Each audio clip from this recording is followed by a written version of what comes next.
What a way things have been, huh? I mean, without being the nail on the head like everyone else, it just feels like we're in some weird, bizarro world right now. Things just are changing so drastically. Like tomorrow, you're gonna look outside and it's gonna be some weird zombie apocalypse with Woody Harrelson hunting a Twinkie. Or maybe the sun will start to rise and we'll see on the horizon a whole army of intelligent apes just planning to take over the world. Now, I know I'm getting ahead of myself, but I promise this is all gonna segue. When people start going through tough times, we fall into our own things that we enjoy, things that no one can take away from us. For us, that's film. The art, the technique to it, the hard work and the passion, analyzing, criticizing, all of it, you know? And me myself, I can't help but fall into the same two lovable filmmakers that just keep on piquing my interest. That being the critically acclaimed and well-known Alfred Hitchcock and the unique Tommy Wiseau. Now I know, for just 1 second there, you just forgot about everything going on, and you're trying to figure out how I could possibly look at these two in the same light. Well, I think one could actually see how these two belong in the same categories, believe it or not, and that being how both Hitchcock and Wiseau are perfect examples of how you can make a film. And not even just make a film, but, well, let me explain.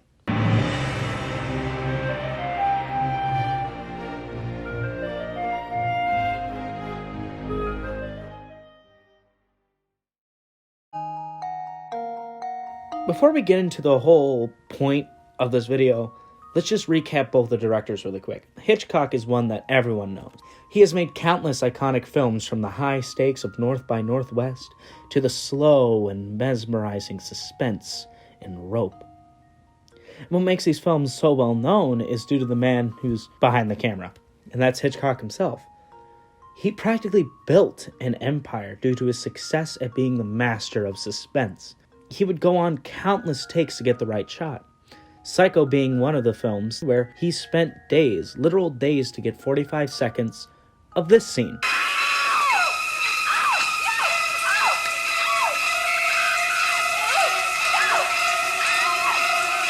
Pretty crazy.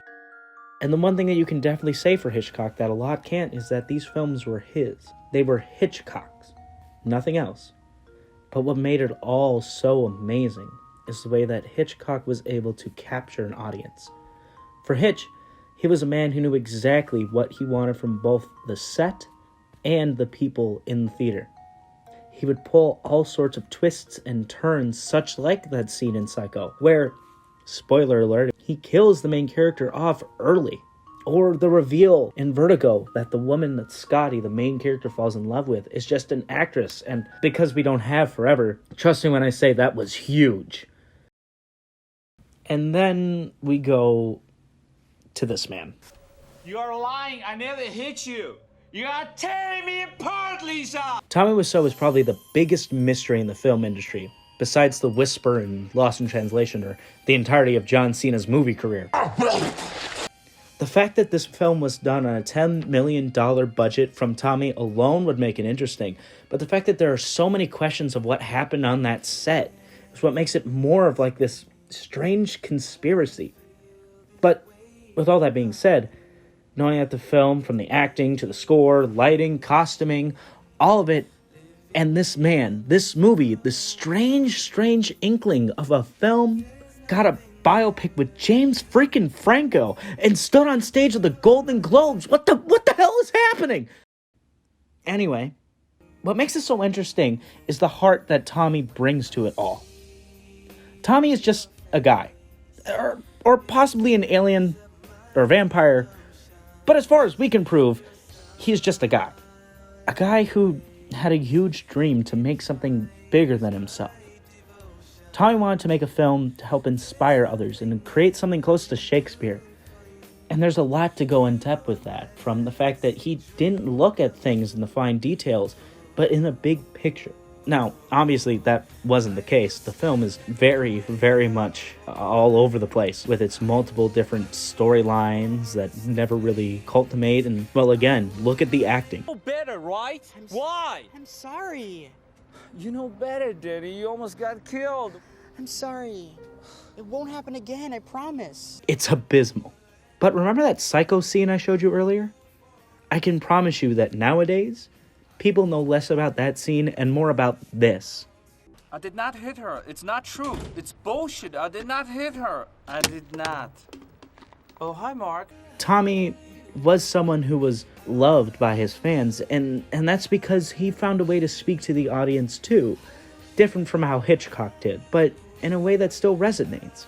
Tommy was able to take his film that was meant to be this dark and depressing story of a man losing his love into a black comedy, something that was never meant to work, and instead of Tommy just allowing that to fall out and to be a failure, he turned it around as a great businessman and as a great director and went in on the joke. To this day, Tommy Wiseau still goes on tour across the country and shows The Room in theaters. It's remarkable. But even though this is a great thing, like Hitchcock, Tommy was also awful and harsh. He was bitter on his sets, he was late to the call times that he would make all the time, and he would even refuse to give water to cast and crew. He made life a nightmare on his film, which sadly is how I can finally tie these two together. What compares these two men when you actually boil it down is that they were both just people. People who had visions and people who made dumb, wrong mistakes. People with dark sides. And people who want to be something. With every psycho, there's a room. And with the birds, there's Big Shark. And wait. What? Water, look at that. Oh my god. Anyway, both of these filmmakers spent hundreds of hours looking into how they can change the world and show their perspectives. And that's what compares them, and that's what makes them both interesting filmmakers to learn from. They would not let things take them down. With many of Hitchcock's films, they were not successful. And Tommy's best-known film was also extremely unsuccessful. But both of these filmmakers knew that they had a story to tell and would do anything to do it. But these men also did awful things to get it done. They became consumed by what they love, and it took a long time to get back to a good place with the people that they hurt. In the end, even though one is more technical in their details and one about the big picture, they're both people. And in the end, I think that resonates with where we are right now. As this is being made, the world is in a giant standstill. What we need to worry about isn't just toilet paper or rubber gloves or hand sanitizer, which are important things right now. But one thing that we need to remember, or I guess it's Tommy Wiseau biopic. Anyway, I'm getting ahead of myself. Anyway, whether those perspectives that you see involve action-packed chase from a plane or a group of dudes just throwing a football in tuxedos, remember, in the end of the day, we all aren't really so different.